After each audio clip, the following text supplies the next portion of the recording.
बस थोड़ी ही देर में रेडियो पर सुनाई देगी प्रधानमंत्री नरेंद्र मोदी की आकाशवाणी। मोदी देश के सामने अपने मन की बात रखेंगे, देश की 125 करोड़ जनता को संबोधित करेंगे। मोदी लोगों से जुड़ने को लेकर मोदी की ये खास कोशिश है जिससे वो 125 करोड़ जनता को से जुड़ सके। मोदी को यह आइडिया अमेरिकी राष्ट्रपति बराक ओबामा से मिला। मोदी का ये संबोधन 24 भारतीय भाषाओं में भी मैं आज रेडियो के माध्यम से आपसे कुछ मन की बातें बताना चाहता हूं और मेरे मन में तो ऐसा है कि सिर्फ आज नहीं, ये बातचीत का अपना क्रम आगे भी चलता रहे। मैं कोशिश करूंगा हो सके तो महीने में 2 बार या तो महीने में 1 बार समय निकाल करके आपसे बातें करूं।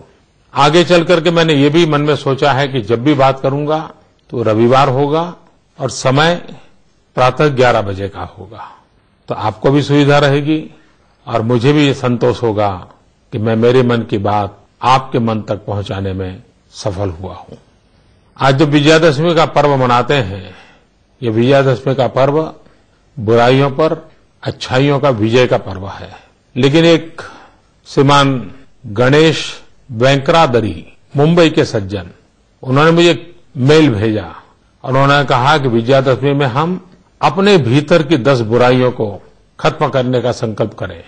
मैं उनके इस सुझाव के लिए उनका आभार व्यक्त करता हूं। हर कोई जरूर सोचता होगा अपने अपने भीतर की जितनी ज्यादा बुराइयों पर को पराजय करके विजय प्राप्त करें, लेकिन राष्ट्र के रूप में मुझे लगता है कि आओ विजयादशमी के पावन पर्व पर हम सब गंदगी से मुक्ति का संकल्प करें और गंदगी को खत्म कर करके विजय प्राप्त करना। विजयादशमी के पर्व पर हम ये संकल्प कर सकते हैं। कल 2 अक्टूबर महात्मा गांधी की जन्म जयंती पर स्वच्छ भारत का एक अभियान 125 करोड़ देशवासियों ने आरंभ किया है। मुझे विश्वास है कि आप सब इसको आगे बढ़ाएंगे। मैंने कल एक बात कही थी स्वच्छ भारत अभियान में, महात्मा गांधी की जन्म जयंती पर स्वच्छ भारत का एक अभियान 125 करोड़ देशवासियों ने आरंभ किया है। मुझे विश्वास है कि आप सब इसको आगे बढ़ाएंगे। मैंने कल एक बात कही थी स्वच्छ भारत अभियान में कि मैं 9 लोगों को निमंत्रित करूंगा और वे खुद सफाई करती हुई अपनी वीडियो को सोशल मीडिया में अपलोड करेंगे और वे और 9 लोगों को निमंत्रित करेंगे। आप भी इसमें जुड़िए, आप सफाई कीजिए, आपके 9 जिन लोगों को आप आह्वान करना चाहते हैं उनको कीजिए, वे भी सफाई करें। आपके साथी मित्रों को कहिए, बहुत ऊपर जाने की जरूरत नहीं है। वो और 9 लोगों को कहे, वो और 9 लोगों को कहे, धीरे धीरे पूरे देश में ये माहौल बन जाएगा। मैं विश्वास करता हूं इस काम को आप आगे बढ़ाएंगे। हम जब महात्मा गांधी की बात करते हैं तो खादी की बात बहुत स्वाभाविक ध्यान में आती है। आपके परिवार में अनेक प्रकार के वस्त्र होंगे, अनेक प्रकार के फैब्रिक्स होंगे, अनेक कंपनियों के प्रोडक्ट होंगे। क्या उसमें एक खादी का नहीं हो सकता क्या? मैं आपको खादीधारी बनने के लिए नहीं कह रहा हूं, आप पूर्ण खादीधारी होने का व्रत करें ये भी नहीं कह रहा हूं। मैं सिर्फ इतना कहता हूं कि कम से कम एक चीज, भले हैंडकरचीफ हो, भले घर में नहाने का तौलिया हो, भले हो सकता है बेडशीट हो, तकिए का कवर हो, पर्दा हो, कुछ तो भी हो। अगर परिवार में हर प्रकार के फैब्रिक का शौक है, हर प्रकार के कपड़ों का शौक है, तो एक ये भी तो होना चाहिए। और ये मैं इसलिए कह रहा हूं कि अगर आप खादी का वस्त्र खरीदते हैं तो एक गरीब के घर में दिवाली का दिया जलता है। और इसलिए एक आध चीज, और इन दिनों तो 2 अक्टूबर से लेकर करीब महीने भर खादी के बाजार में स्पेशल डिस्काउंट होता है, उसका आप फायदा भी उठा सकते हैं। एक छोटी चीज और आग्रहपूर्वक इसको करिए, आप देखिए गरीब के साथ आपका कैसा जुड़ाव आता है, उस पर आपको कैसी सफलता मिलती है। मैं जब कहता हूं 125 करोड़ देशवासी, अब तक क्या हुआ है, हमको लगता है कि सब कुछ सरकार करेगी और हम कहां रह गए। हमने देखा है अगर आगे बढ़ना है तो 125 करोड़ देशवासियों को करना पड़ेगा। हमें खुद को पहचानना पड़ेगा, अपनी शक्ति को जानना पड़ेगा। और मैं सच बताता हूं, हम विश्व में अजोड़ लोग हैं। आप जानते हैं हमारे ही वैज्ञानिकों ने कम से कम खर्च में मार्स पहुंचने का सफल प्रयोग सफलतापूर्वक पार कर दिया। हमारी ताकत में कमी नहीं है, सिर्फ हम अपनी शक्ति को भूल चुके हैं। अपने आप को भूल चुके हैं, हम जैसे निराश्रित बन गए हैं। नहीं मेरे प्यारे भाइयों बहनों, ऐसा नहीं हो सकता। स्वामी विवेकानंद अक्सर एक बात हमेशा बताया करते थे, शायद ये बात उन्होंने कई बार लोगों को सुनाई होगी। विवेकानंद जी कहते थे कि एक बार एक शेरनी अपने 2 छोटे छोटे बच्चों को लेकर के रास्ते से गुजर रही थी। दूर से उसने भेड़ का झुंड देखा तो शिकार करने का मन कर गया, तो शेरनी उस तरफ दौड़ पड़ी और उसका एक बच्चा भी उसके साथ दौड़ने लगा, लेकिन दूसरा बच्चा पिछड़ गया।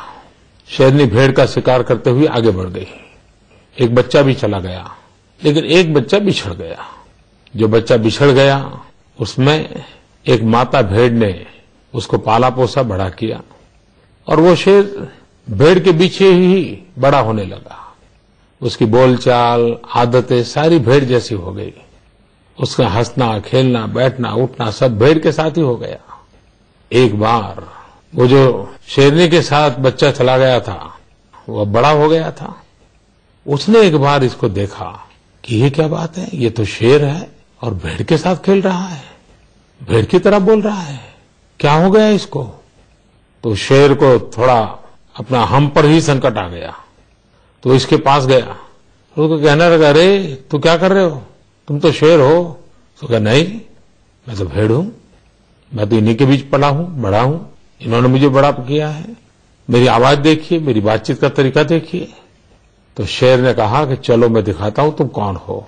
उसको एक कुएं के पास ले गए और कुएं में पानी के अंदर उसका चेहरा दिखाया और खुद के चेहरे के साथ उसको कहा, देखो हम दोनों का चेहरा एक है, मैं भी शेर हूं, तुम भी शेर हो।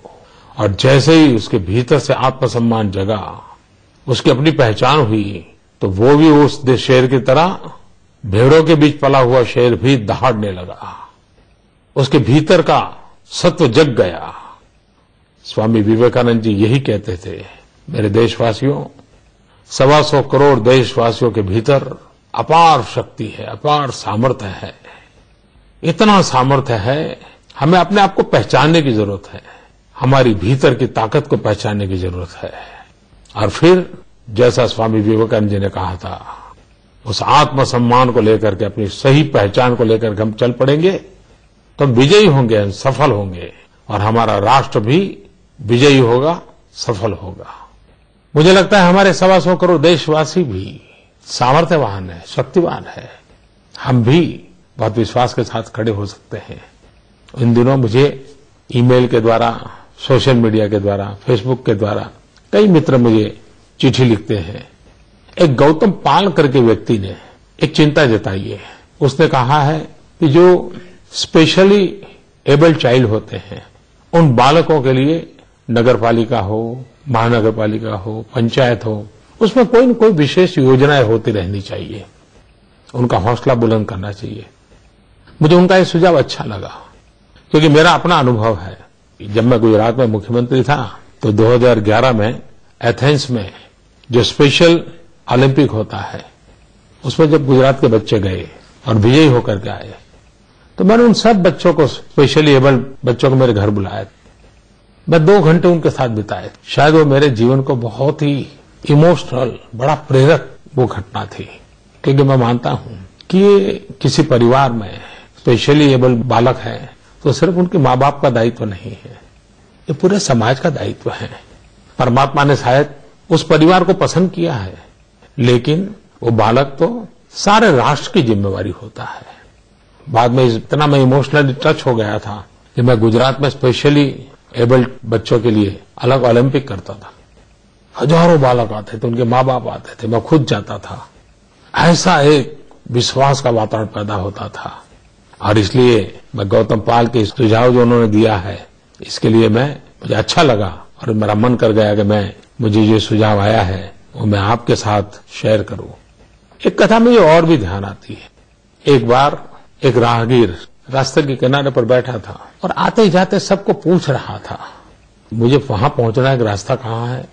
पहले को पूछा, दूसरे को पूछा, चौथे को पूछा, सबको पूछता ही रहता था। और उसके बगल में एक सज्जन बैठे थे, वो सारा देख रहे थे। बाद में खड़ा हुआ, खड़ा होकर के किसी को पूछने लगा तो वो सज्जन खड़े होकर के उसके पास आए।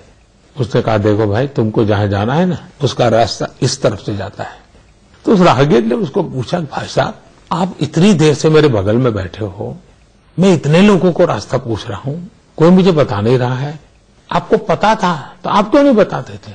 बोले, मुझे भरोसा नहीं था कि तुम सचमुच में चल करके जाना चाहते हो या नहीं चाहते हो, या ऐसे ही जानकारी के लिए पूछते रहते हो। लेकिन जब तुम खड़े हो गए तो मेरा मन कर गया, हाँ, अब तो इस आदमी को जाना है, पक्का लगता है। तब जाकर के मुझे लगा कि मुझे आपको रास्ता दिखाना चाहिए। मेरे देशवासियों, जब तक हम चलने का संकल्प नहीं करते, हम खुद खड़े नहीं होते, तब रास्ते दिखाने वाले भी नहीं मिलेंगे, हमें उंगली पकड़ कर चलाने वाले नहीं मिलेंगे। चलने की शुरुआत हमें करनी पड़ेगी। और मुझे विश्वास है कि 125 करोड़ देशवासी जरूर चलने के लिए सामर्थ्यवान हैं, चलते रहेंगे। कुछ दिनों से मेरे पास जो अनेक सुझाव आते हैं, बड़े इंटरेस्टिंग सुझाव लोग भेजते हैं। मैं जानता हूं कब कैसे कर पाएंगे, लेकिन मैं इन सुझावों के लिए, क्योंकि ये भी सक्रियता जो है ना, ये देश हम सबका है, कोई सरकार का देश थोड़ा है, नागरिकों का देश है। नागरिकों का जुड़ना बहुत जरूरी होता है। मुझे कुछ लोगों ने कहा है कि भी जो लघु उद्योग शुरू करते हैं तो उसकी पंजीकरण जो प्रक्रिया है वो आसान होनी चाहिए। मैं जरूर सरकार में उसके लिए सूचना करूंगा। कुछ लोगों ने मुझे लिख करके भेजा है कि बच्चों को 5वीं कक्षा से ही स्किल डेवलपमेंट सिखाना चाहिए, ताकि वो पढ़ते पढ़ते ही कोई न कोई अपना हुनर सीख ले, कारीगरी सीख ले। बहुत ही अच्छा सुझाव उन्होंने दिखा है। उन्होंने ये भी कहा है कि युवकों को भी कंपलसरी स्किल डेवलपमेंट होना चाहिए उनकी पढ़ाई के अंदर। किसी ने मुझे लिखा है कि हर 100 मीटर पर एक डस्टबिन होना चाहिए, सफाई की व्यवस्था करनी है। तो कुछ लोगों ने मुझे लिख करके भेजा है कि पॉलीथीन की बैग पर प्रतिबंध लगना चाहिए। ढेर सारे सुझाव मुझे लोग भेज रहे हैं। मैं आगे से भी आपको कहता हूं, अगर आप मुझे कहीं पर भी कोई सत्य घटना भेजेंगे जो सकारात्मक हो, जो मुझे भी प्रेरणा दे, देशवासियों को प्रेरणा दे, अगर ऐसी सत्य घटनाएं सबूत के साथ मुझे भेजोगे तो मैं जरूर, जब मन की बात करूंगा और जो चीज मेरे मन को छू गई है, तो वो बातें मैं जरूर देशवासियों तक पहुंचाऊंगा। ये सारा मेरा बातचीत करने का इरादा एक ही है, आओ हम सब मिल करके अपनी भारत माता की सेवा करें, हम देश को नई ऊंचाइयों पर ले जाएं। हर कोई एक कदम चले। अगर आप एक कदम चलते हैं, देश 125 करोड़ कदम आगे चला जाता है। और इसी काम के लिए आज विजयादशमी के पावन पर्व पर अपने भीतर की सभी बुराइयों को परास्त करके विजयी होने के संकल्प के साथ, कुछ अच्छा करने का निर्णय करने के साथ हम सब प्रारंभ करें। आज मेरी शुभ शुरुआत है। जैसा जैसा मन में आता जाएगा, भविष्य में जरूर आपसे बातें करता रहूंगा। आज जो बातें मेरे मन में आई, वो बातें मैंने आपको कही है। फिर जब मिलूंगा, रविवार को मिलूंगा, सुबह 11 बजे मिलूंगा। लेकिन मुझे विश्वास है कि हमारी यात्रा बनी रहेगी, आपका प्यार बना रहेगा।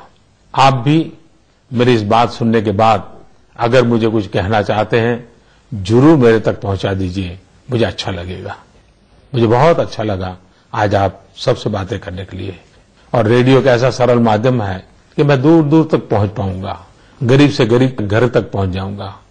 क्योंकि मेरे देश की ताकत गरीब की झोपड़ी में है, मेरी देश की ताकत गांव में है, मेरी देश की ताकत माताओं, बहनों, नौजवानों में है, मेरे देश की ताकत किसानों में है। मैं आप ही के भरोसे भारत आगे बढ़ेगा, ये विश्वास व्यक्त करता हूं। आपकी शक्ति में भरोसा है, इसलिए मुझे भारत के भविष्य में भरोसा है। फिर एक बार मैं आप सबको बहुत बहुत धन्यवाद देता हूं। आपने समय निकाला, फिर एक बार बहुत बहुत धन्यवाद।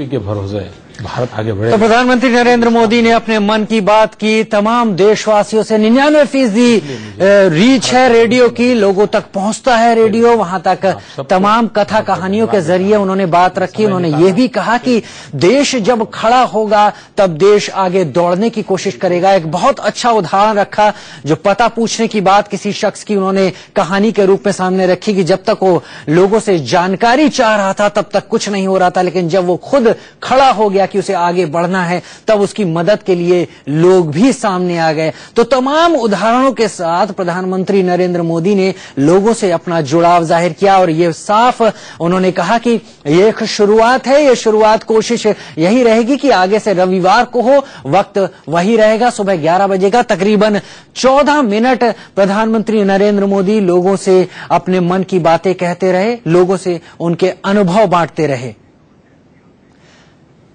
इंदौर से हमारे संवाददाता एहतियाब शेख बने हुए हैं। एहतियाब, प्रधानमंत्री के मन की बात मन को छू पाई क्या लोगों के? वाकई में कहा जाए कि आज अगर इंदौर का नजारा देखते हैं तो वो वक्त याद आ गया जब पहले जमाने में लोग कमेंट्री सुना करते थे, इस जतन के साथ में, इस लगन के साथ में। इंदौर के राजवाड़ा चौक पर हम मौजूद हैं। राकेश, मैं बताना चाहूंगा कि यहाँ लोगों ने कार में, चूंकि यहाँ रेडियो अवेलेबल नहीं था, आप देख सकते हैं कि कार में लोग सुन रहे थे। और आप बताइए कि आपने प्रधानमंत्री को सुना, क्या खास बात लगी, क्या उनकी बात आपके मन को छू गई? हाँ, प्रधानमंत्री साहब हम कृषि काम करते हैं सर जी, पर गांव में कुछ ध्यान नहीं देते हैं सर। वो ध्यान देना चाहिए, जिससे के बाद बीमा आधा के आता है ना आधा के नहीं आता, क्यों एक के नुकसान हुआ और दूसरों का नहीं हुआ सर नुकसान। क्या आप काफी देर से प्रधानमंत्री को पूरे जतन के साथ सुन रहे थे, क्या कौन सी बात छू गई आपको? सर्वप्रथम तो प्रधानमंत्री जी को विजयादशमी की बधाई देते हुए इंदौर की गौरवमय परंपराओं को मैं कायम रखता हूं। मेरा नाम मनोहर लाल मित्तल। इस समय राजबाड़े पे मैं बैठा हूं। मुझे जो उनकी झोपड़ी वाली बात है कि मेरा रेडियो झोपड़ी में चल रहा है, एक गरीब महिला सुन रही है, एक बच्चा सुन रहा है, एक भील मामा सुन रहा है, यह मुझे बहुत पसंद आया। गरीब तक पहुंची आवाज, क्या प्रधानमंत्री की बात आपके दिल तक पहुंची? आप काफी देर से सुनने के लिए यहाँ बैठे थे, रेडियो मौजूद नहीं था, कार में सुनने की कोशिश कर रहे थे। जी, मैं आप आए थे, मैं आपके पीछे आपका रेडियो देखा मैंने, मैं आपके साथ बैठे रहा यहाँ पर काफी देर तक, आपका रेडियो चलता रहा, मैं मोदी जी की बातें सुनता रहा।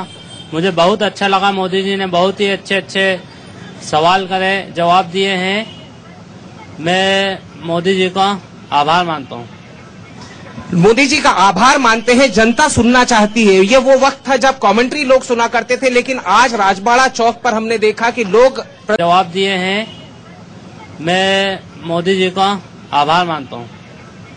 मोदी जी का आभार मानते हैं, जनता सुनना चाहती है। ये वो वक्त था जब कमेंट्री लोग सुना करते थे, लेकिन आज राजबाड़ा चौक पर हमने देखा कि लोग प्रधानमंत्री को सुनने के लिए भीड़ लगाकर मौजूद हैं। एक बुजुर्ग भी मेरे साथ है। सर, आप भी मोदी जी को सुन रहे थे, कौन सी बात दिल को छू गई?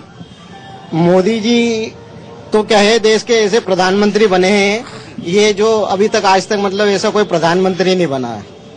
और इनने मतलब जो पहल करी है, जो 2 अक्टूबर को साफ सफाई योजना की, स्वच्छ भारत, बहुत बढ़िया काम करा इनने। आज तक मतलब ऐसा किसी प्रधानमंत्री ने नहीं करा। ऐसा किसी प्रधानमंत्री ने नहीं किया है, लेकिन जो कहते हैं कि आम जनता की आवाज होती है। मैं आपको बताना चाहूँ जी एहतियाब, हम जान पा रहे हैं कि इंदौर के लोग क्या कहना चाह रहे हैं। प्रधानमंत्री के मन की बात है, लोगों तक जरूर पहुंची होगी और आगे भी आपसे इस बारे में हम जानकारी लेते रहेंगे। एक छोटे से ब्रेक का वक्त है, बने रहिए हमारे साथ। बहुत